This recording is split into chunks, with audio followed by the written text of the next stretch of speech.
Assalamualaikum warahmatullahi wabarakatuh. Perkenalkan, nama saya Dini Agustiani. Saya mahasiswa dari Stikes BTH Tasikmalaya. Di sini saya akan menjelaskan interaksi obat dengan penyakit. Interaksi obat dapat bersifat farmakokinetik atau farmakodinamik. Contohnya, interaksi obat dengan obat lain, interaksi obat dengan makanan, interaksi obat dengan laboratorium, dan interaksi obat dengan penyakit. Berikut beberapa contoh interaksi obat dengan penyakit. Furosemi dengan diabetes, furosemi dengan hiperurisemia, amoxicillin dengan diabetes, metformin dengan hipoglikemia, dexamethasone dengan osteoporosis, ramipil dengan liver, metoprolol dengan glaukoma, dan ibuprofen dengan anemia. Interaksi obat furosemi dengan diabetes, loop diuretik atau furosemi dapat menyebabkan hiperglikemia, glikosuria, dan perubahan dalam tes toleransi gula.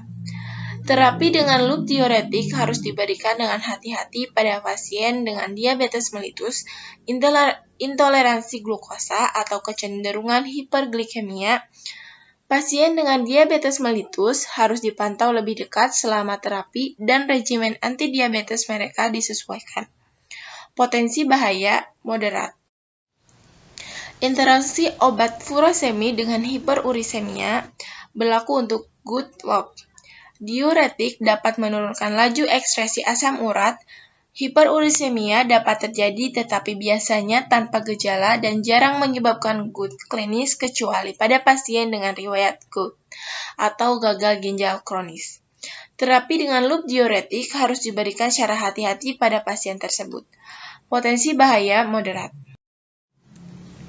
Interaksi obat amoxicillin dengan diabetes berlaku untuk diabetes mellitus.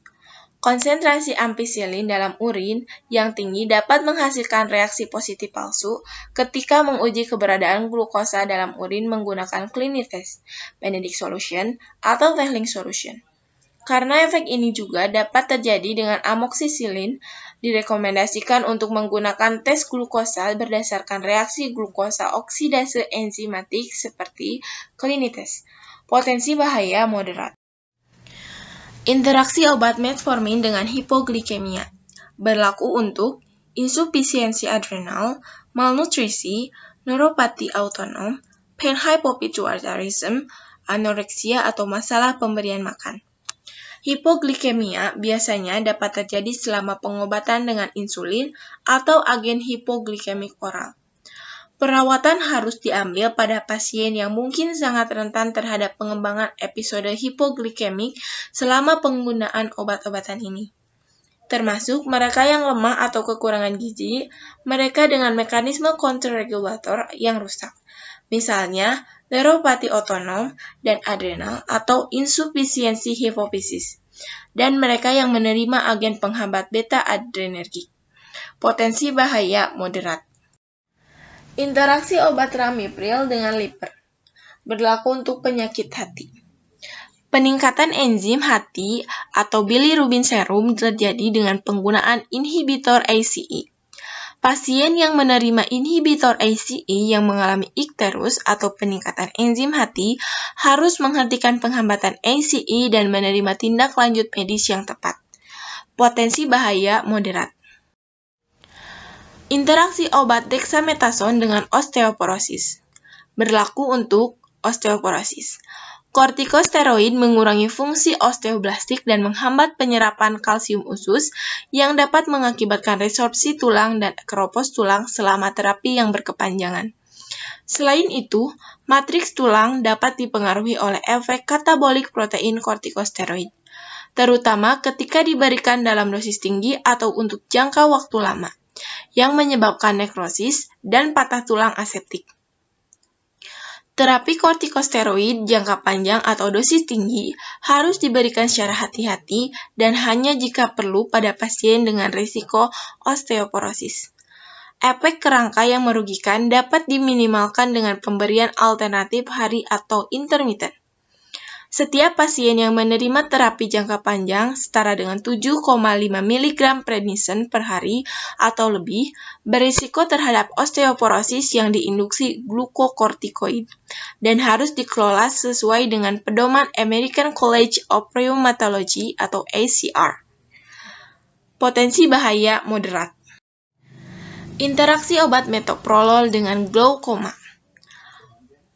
Agen penghambat reseptor beta-adrenergik sistematik alias beta blocker dapat menurunkan tekanan intraokular. Oleh karena itu, pasien dengan glaukoma atau hipertensi intraokular mungkin memerlukan penyesuaian regimen optalmik mereka setelah perubahan dosis atau penghentian terapi beta blocker. Potensi bahaya moderat. Interaksi obat ibuprofen dengan anemia. Penurunan hemoglobin dan hematokrit serum yang tergantung dosis telah diamati pada pasien yang diobati dengan obat antiinflamasi nonsteroid atau NSAID. Mekanisme ini mungkin melibatkan retensi cairan yang diinduksi Owens atau kehilangan darah gastrointestinal, atau efek yang dijelaskan secara tidak lengkap pada eritropoiesis. Penurunan konsentrasi hemoglobin cenderung sedikit dengan dosis rata-rata tetapi dapat melebihi 1 gram per dl ketika dosis besar diberikan. Seperti yang digunakan untuk mengobati osteoartritis atau rheumatoid arthritis. Meskipun efek-efek ini umumnya tidak penting secara klinis pada individu yang sehat, mereka mungkin relevan pada pasien dengan anemia yang sudah ada sebelumnya atau kehilangan darah yang substansial. Terapi dengan NSAID harus diberikan secara hati-hati pada pasien dengan atau cenderung mengalami anemia. Pemantauan klinis fungsi hematopoietik mungkin tepat terutama selama terapi kronis. Cukup sekian materi yang dapat saya sampaikan. Terima kasih. Wabillahi taufiq wal hidayah. Wassalamualaikum warahmatullahi wabarakatuh. Cukup sekian materi yang dapat saya sampaikan. Terima kasih. Wabillahi taufiq wal hidayah. Wassalamualaikum warahmatullahi wabarakatuh.